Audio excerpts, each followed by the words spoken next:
আল্লাহ রাসূল বলেন ও ওয়ালিদাইন, এই রাতের ভিতরে তৃতীয় নম্বরে আরেক শ্রেণীর মানুষ আছে, এদেরকে আল্লাহ তাআলা ক্ষমা করবে না। তারা হলো যারা আব্বা আম্মার সাথে অসৎ ব্যবহার করে, আব্বা আম্মার সাথে খারাপ ব্যবহার করে। এমন সন্তান নাই? বলেন না, কেমন সন্তান আছে না? এমন সন্তান আছে। অথচ আল্লাহ রাসূল বলেন রিযাল রাব্বি ফি রিযাল ওয়ালিদাইন, আল্লাহ রাসূল হাদিসের ভিতরে বলতেছেন যে আব্বা আম্মার রাজি আর খুশির ভিতরে আল্লাহর রাজি খুশি নিহিত রয়েছে। যে ব্যক্তি নাকি আব্বা আম্মাকে রাজি করতে পারবে না, সে ব্যক্তি আল্লাহকেও রাজি করতে পারবে না। যার ব্যবহারে আব্বা আম্মা অতিষ্ঠ, এই আব্বা আম্মা যদি অতিষ্ঠ থাকে, তার প্রতি আল্লাহ নারাজ থাকে। নারাজ, আল্লাহ যার প্রতি নারাজ থাকে, এ যেখানে যাবে, যেখানে বসবে, যার সাথে চলাফেরা করবে, সবার জন্য গজব হবে। ঠিক না? ঠিক বলেন? এই সমাজে এই মানুষগুলো নিয়ে আমরাই বসবাস করতেছি। আমরা জানি এর আব্বা আম্মার সাথে খারাপ ব্যবহার করে, অথচ এর সাথে আমরা সঙ্গ দিতেছি, অথচ এর সাথে আমরা চলাফেরা করতেছি। আমরা কি বুঝি না যে এ আমাদের জন্য গজবের কারণ হবে? আব্বা আম্মার সাথে যে খারাপ ব্যবহার করবে, সৎ ব্যবহার করবে না, আব্বা আম্মার খেদমত করবে না, আব্বা আম্মাকে খুশি রাখতে পারবে না, ওই ব্যক্তিটার মরণ করুণ মরণ হবে। মরণের সময় তার জবানটা বন্ধ হয়ে যাবে, মরণের সময় কালিমা নসিব হবে না। দৃষ্টান্ত হলো আল্লাহর রাসূলের সাহাবা। আপনি আর আমি তো হলাম সলিমুদ্দিন আর কলিমুদ্দিন, অথচ সাহাবাদের ঈমান কত শক্ত ছিল। যারা আল্লাহর রাসূলের সাথে উঠা বসা করছে, রাসূলের সাথে মহব্বত ছিল, রাসূলের সাথে মুসাফা করছে, রাসূলের সাথে উঠা বসা কইরা নামাজ আদায় করছে, রাসূলের কথা শুনছে, রাসূলের মজলিসের ভিতরে বৈশা রইছে, আল্লাহর রাসূলের সাথে উঠা বসা সর্বদাই ছিল। ওই সাহাবী আলকামা মরণের সময় যখন ঘনিয়ে আসলো, আলকামার মুখ দিয়া কালিমা নসিব হইতেছে না। কালিমা পড়তে পারেন,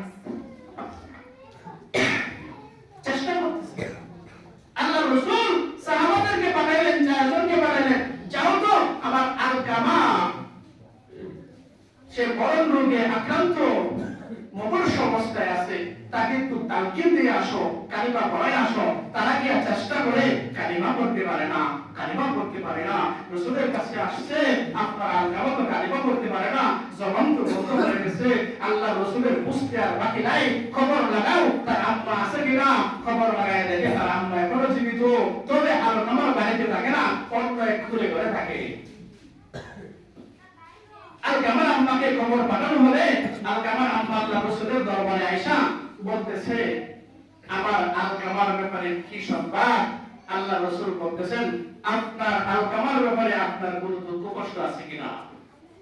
মহিলা বলতেছে, তার ব্যাপারে আমার কোনো দুঃখ কষ্ট নাই, তবে সে তার স্ত্রীকে আমি মায়ের উপরে প্রাধান্য দিত। দেখেন, সামান্য একটু বিষয়, স্ত্রীরে মায়ের উপরে প্রাধান্য দিচ্ছে। আমরা তো অহরহ করতেছি এরকম, কোনটা গেলে অহরহ করতেছি। শিক্ষা দিতে হবে। স্ত্রীকে আলকামা মায়ের উপর প্রাধান্য দিয়েছে, এই কষ্টটা মায়ের সহ্য হয়েছে না, মা আল্লাহ তাআলার কাছে বদদুয়া করছে না। আল্লাহ তাআলা এই কষ্টটা দেখছেন, আল্লাহ তাআলা এই জন্য আলকামার মুখে কালিমা আটকায়া দিয়েছেন। আল্লাহ রাসূল বলেন, সাহাবারা তোমরা লাকড়ি সংগ্রহ করো, বড় করে আগুন ধরাও, আলকামাকে এই আগুনের ভিতরে নিক্ষিপ্ত করা হবে। আলকামাকে কবরস্থ করা যাবে না। আমি রাসূল আলকামার লাশটাকে পোড়ায়া দেব আলকামার মায়ের সামনে। আলকামার মা তো মা চিৎকার শুরু করছে, আপনি কি বলে দিবা? আমার ছেলে আপনি ধরায় দিবেন? না না, এটা সহ্য হয় না।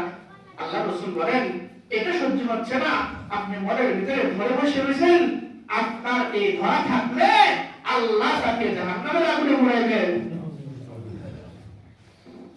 সাথে সাথে আলকামার মা মন থেকে সব ছেড়ে দিয়েছে, আলকামার জন্য দোয়া করেছে। সাহাবায়ে কেরাম দৌড়াইয়া যায়, দেখে আলকামা পড়তেছে লা ইলাহা ইল্লাল্লাহু মুহাম্মাদুর রাসূলুল্লাহ।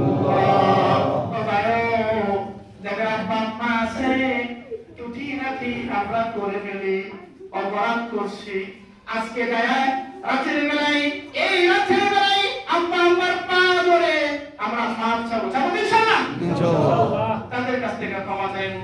সন্তান বাপের সাথে ক্ষমা চাইবে, সন্তান মায়ের কাছে ক্ষমা চাইবে। লজ্জার কিছু না, যদি লজ্জা থাকে এটাকে অহংকার বলে। অহংকার থাকলে আপনি সফল কাম হতে পারবেন না। আজকের ভিতরেই পরিষ্কার করবেন, আজকের ভিতরেই পরিষ্কার করতে হবে। যাদের এই সুযোগ হারিয়ে গেছে, এই সুযোগ হারিয়ে গেছে, আব্বা আম্মা দুনিয়াতে নাই, তাদের কাছে যাব, মাফ কেমনে চাইবো? তারা কোথায় আছে? তাদের কবরের পাশে দাঁড়ায়া আল্লাহ তাআলার কাছে তাদের মুক্তির জন্য মাফ চাইবো, মাফ চাইবো। পারবো তো ইনশাআল্লাহ। এই যে আমলগুলো, এই আমলগুলো যদি থাকে তাহলে আল্লাহ এই রাতের ভিতরেও ক্ষমা করবেন না। 4 নম্বরে মুদমিনুল খামার, যারা নেশা পান করে। কি পান করে? নেশা পান করে, মদ পান করে। মদ পানকারীদের জন্য আজকে রাতেও ক্ষমা হবে না। মদ পান করা তওবা করে বাদ দিতে হবে।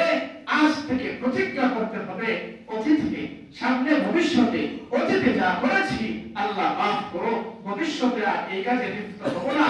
এরকম প্রতিজ্ঞাবদ্ধ হয়ে কোন আর প্রতিজ্ঞা নিয়ে তওবা করলে আল্লাহ তাআলা মাফ করবেন। আল্লাহ আমাদের সবাইকে এই কথাগুলোর উপর ভরপুর আমল করার তৌফিক দান করুন। আমিন আমিন।